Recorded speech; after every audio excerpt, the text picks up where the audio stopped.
Wait, give it up, the very funny Glen Tickle!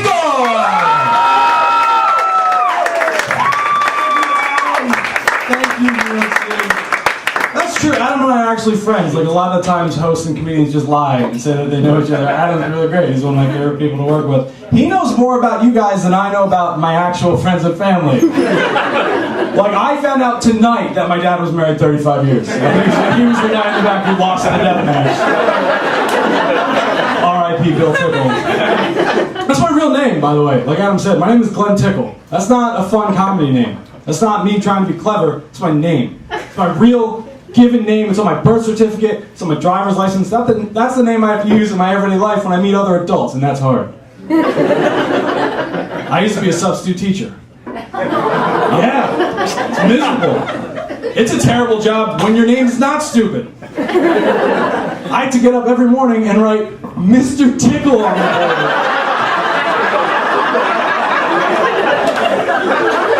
And then underneath it in parentheses, yes, really. To try to convince them that it wasn't some weird elaborate prank their teacher was pulling on them. And that I was a real human. It sucks being a substitute teacher. It's weird because when you're a sub, you meet all the kids in the district where you live. You don't know their parents. That's a fun situation. I could be walking down the aisle of a Walmart. All of a sudden, some little kid sees me and gets real excited. Yeah. No parent wants their 7-year-old running up to a bearded man in a Walmart shouting, "Mr. Tickle, Mr. Tickle!" I missed you so much, give me a hug!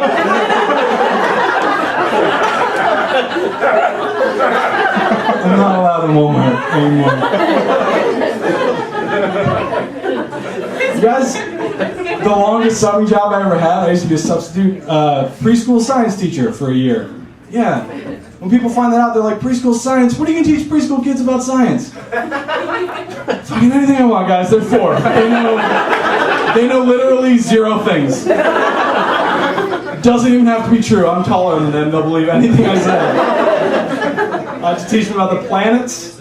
Talking about Pluto used to be considered a planet. Then it got downgraded. It's not considered a planet anymore. So then I told them the same thing about Alderaan, which is the planet that the Death Star lives on. Now a bunch of little kids think the Death Star is real, and that's why Pluto's not a planet.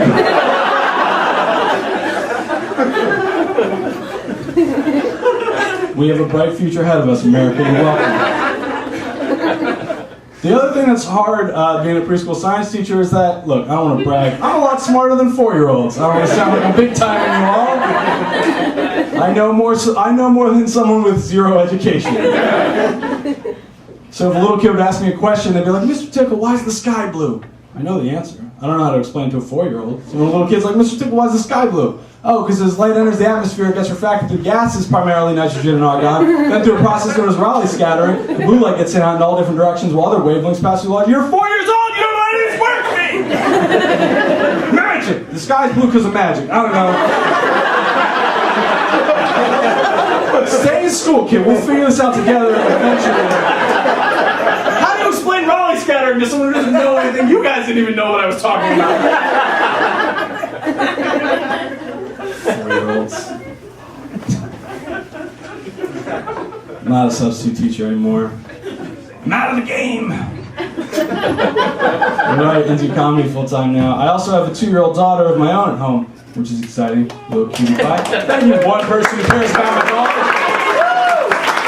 And the rest of you are my fault. She's not here. She doesn't care whether or not you clap. I'm not going to tell her. I'm not going to get home and she's going to be like, "Daddy, did they clap for me?" When you mentioned I was alive, did they clap? No, I'm sorry. They don't love you like I love you. Fun thing about when my daughter was born, I fainted in the delivery room. I don't know if you guys know this or not, childbirth is disgusting. Here's the kicker, I didn't faint at a gross part. I didn't faint at anything that was disgusting. I fainted immediately. As soon as we got into the room, there was a doctor and a nurse, and they hooked my wife up to the baby machine, or whatever, I don't know how it worked. I'm like, "Doc, is everything gonna be alright?" And they're like, "Yeah, it's fine." "Alright, cool, thanks." And I'm out! Here's the thing. I get that joke would be funnier if I fell down on the ground, like for real. I can't. When I fainted at the hospital, hit my back on this little table, I got rushed in the emergency room where I was getting pain medicine before my wife, who was giving birth to a human child, got pain medicine. It's because I'm the hardest of chords, guys. I'm just so bad. Here's the thing. That's an embarrassing story, I know. I tell it here in front of strangers because I'm not allowed to talk about it at home. My wife doesn't have any sympathy for the boo-boo I got when I fell down because I don't know how to handle stress like an adult. She spent 9 months turning food into a person and squeezing it out of herself. All right. You guys have been fantastic. I'm Glen Tickle. Thank you very much.